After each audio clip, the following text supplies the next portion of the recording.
Bonjour, je suis Anne Lemonnier, je suis co-commissaire de l'exposition Picasso Dessiné à l'infini. Bonjour, Johan Poplar, co-commissaire de l'exposition que nous allons parcourir ensemble.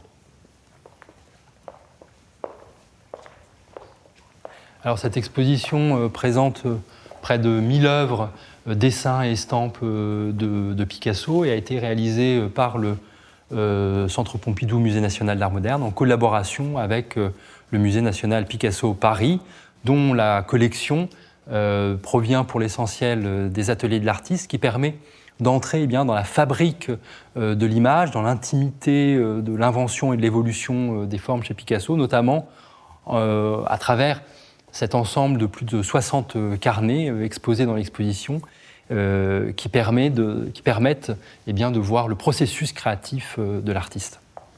C'est la première fois que le Centre Pompidou organise une exposition de dessins en galerie 1 sur 2000 m² et nous avons choisi de décloisonner le propos, tout comme l'espace est lui aussi décloisonné, en se saisissant de 50 sujets autour du dessin, spécifiquement du dessin et de l'estampe.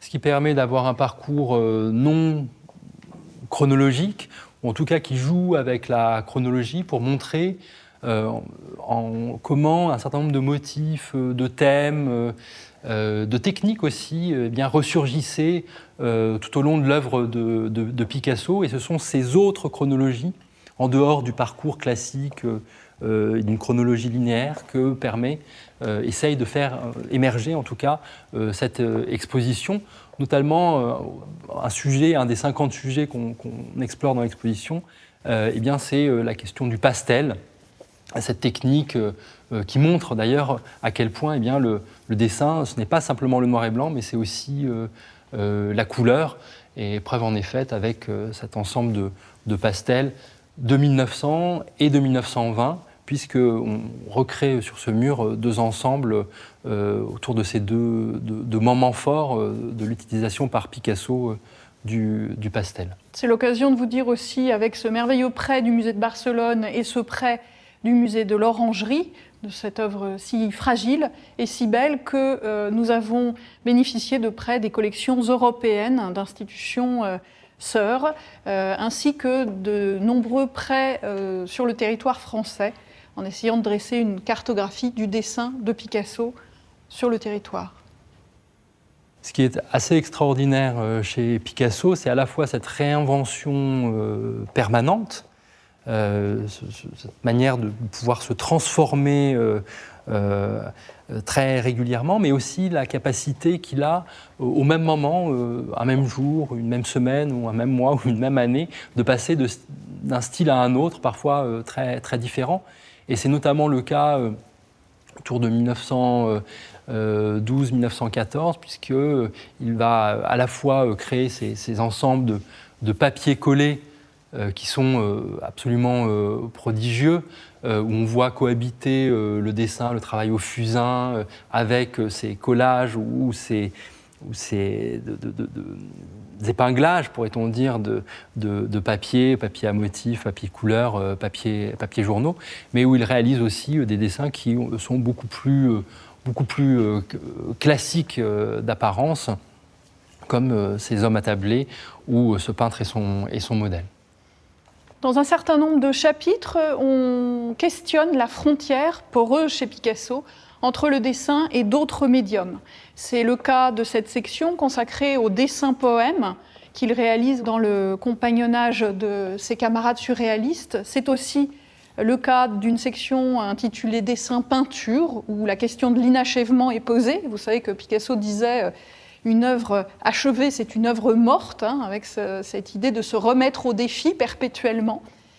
Les sujets concernant le style, la ligne, sont aussi nos sujets. Par exemple, ici, un chapitre consacré à la ligne claire, où Picasso interroge bien entendu le classicisme, mais aussi le médium de la photographie. On a cet ensemble de traits estompés, gommés, ces repentirs, comme on dit, qui permettent de rentrer aussi dans le processus de création et de suivre le cheminement de l'invention de la forme. Et c'est peut-être l'un des points qui traverse l'ensemble de l'exposition, que de permettre de voir en fait le geste même du dessinateur, qui parfois prend une forme étonnante, virtuose, avec ses dessins au trait, mais en ligne continue, où Picasso fait surgir une forme, ici un coq, sans lever la main. Un seul trait permet de dessiner ici un coq, là un poussin, ou encore un cheval et son dresseur. C'est un style qui apparaît en 1907 dans son œuvre, puisque c'est pour le bestiaire de Guillaume Apollinaire que Picasso le met en œuvre, mais ce sujet est totalement transchronologique, il revient tout au long de son œuvre dessinée, et il réapparaît ici dans ses light drawings photographiés par John Milley, en donnant à cette ligne continue la dimension d'une performance, voire même d'une sculpture dans l'espace. Picasso a souvent été photographié, parfois en dessinant ou en travaillant en tout cas. Il a aussi été filmé, on le voit dans plusieurs projections que nous montrons dans l'exposition. Et peut-être que l'un des plus connus et l'un des plus fascinants aussi de ces films où on voit Picasso au travail, eh bien, c'est le Mystère Picasso d'Henri-Georges Clouzot, de 1955, où on voit Picasso en train de dessiner et l'image même surgir sans que le geste du dessinateur soit visible, puisque Picasso et Clouzot, le réalisateur, avaient mis au point ce dispositif où Picasso, dessinant d'un côté de la feuille, par transparence, mais plutôt l'encre étant bue par le papier, le dessin, la forme apparaissait au fur et à mesure de l'autre côté, filmé par la caméra. Ces dessins du Mystère Picasso sont un des joyaux de l'exposition et le musée Picasso en conserve une petite quarantaine dans ses collections qu'on restaure régulièrement, ce qui nous a permis ici de les présenter de manière exceptionnelle dans cette exposition. Vous le voyez, la question de la série est une de nos questions fondamentales, puisque c'est là encore le processus créatif qui nous intéresse, tout comme dans le carnet. C'est le cas de cette merveilleuse série des taureaux où en estampe, Picasso passe d'un motif très naturaliste pour aboutir à un signe, et presque un alphabet de signes, en usant de ce processus de simplification. Le corps est un grand sujet dans son dessin. Plusieurs chapitres lui sont consacrés. Le corps en plan superposé pendant le moment du cubisme. Ici, le corps assemblé, quand Picasso s'empare de ce motif de la crucifixion, inspiré par Matthias Grunewald, et où il fait figurer ce corps souffrant sous forme d'un amas de débris, d'ossements sur la plage dans une lumière hallucinatoire. Ici, le corps déployé avec l'aubade, où nous confrontons le chef-d'œuvre du Musée national d'art moderne avec un ensemble de dessins préparatoires issus du musée Picasso. L'aubade est peut-être l'œuvre la plus emblématique des années de guerre de Picasso. C'est une œuvre de mai 1942. Et pendant plus d'un an, Picasso va réfléchir à cette composition et il va y réfléchir par le dessin, puisque en fait, le dessin est une manière de penser pour Picasso. Et on présente donc de part et d'autre de ce grand tableau monumental un certain nombre des études que Picasso a consacrées à l'aubade, permettant ainsi de voir l'évolution et l'émergence de cette composition. On parlait tout à l'heure d'un langage de simplification.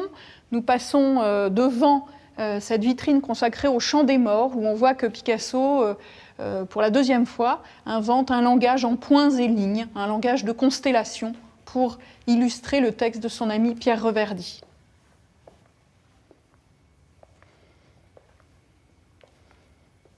Alors, autour de 1937, au moment de la guerre d'Espagne, Picasso va en quelques semaines réaliser le grand tableau Guernica, devenu un symbole universel des horreurs de la guerre et puis de l'engagement pour la paix.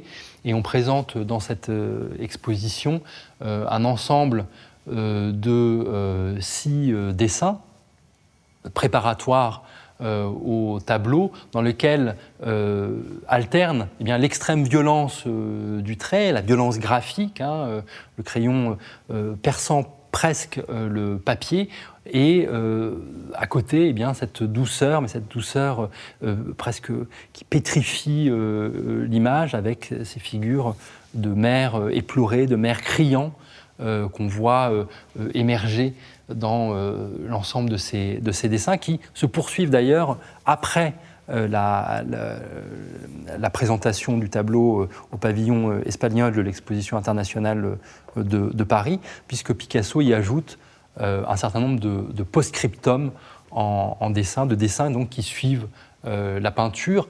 C'est peut-être important de dire que le dessin ne se réduit pas chez Picasso simplement à un ensemble d'études pour la peinture ou pour la sculpture, mais qu'il est en soi une œuvre autonome. Alors ici, on est un petit peu dans un trésor au cœur de l'exposition, confrontation entre 70 dessins autour des femmes d'Alger et ce prêt exceptionnel de l'œuvre de Delacroix du musée du Louvre.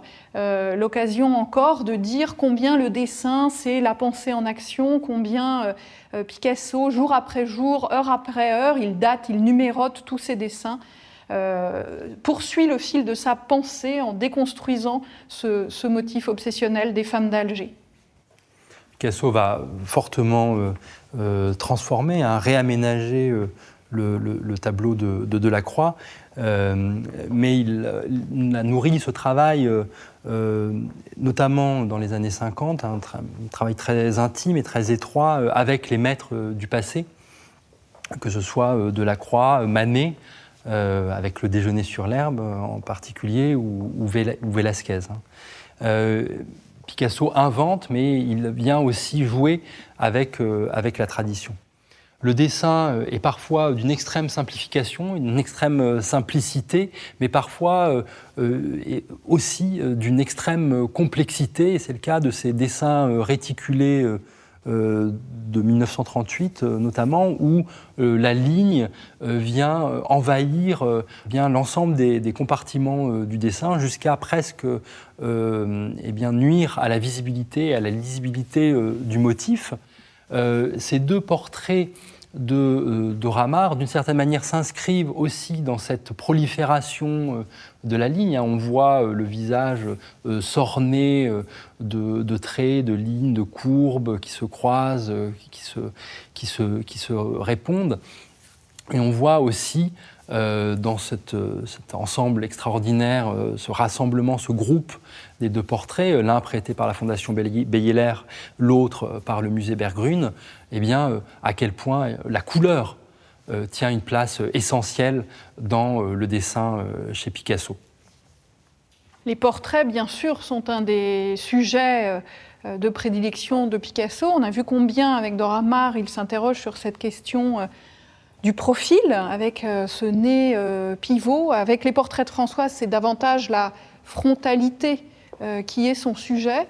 Et nous clôturons l'exposition avec ce magnifique portrait où à la fois s'allie l'ovale très pur du visage, l'estompe très douce de la mine graphite, et puis cette prolifération léonine de la chevelure répartie tout autour de l'ovale en tourbillon, autour de cette main portée par ce bras en mât. Si vous vous approchez, vous voyez encore la présence très discrète de la couleur dans ce dessin.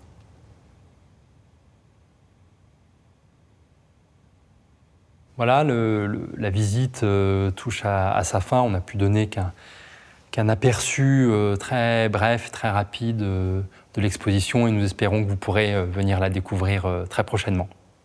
C'est une exposition qui a lieu jusqu'au 15 janvier 2024 en Galerie 1.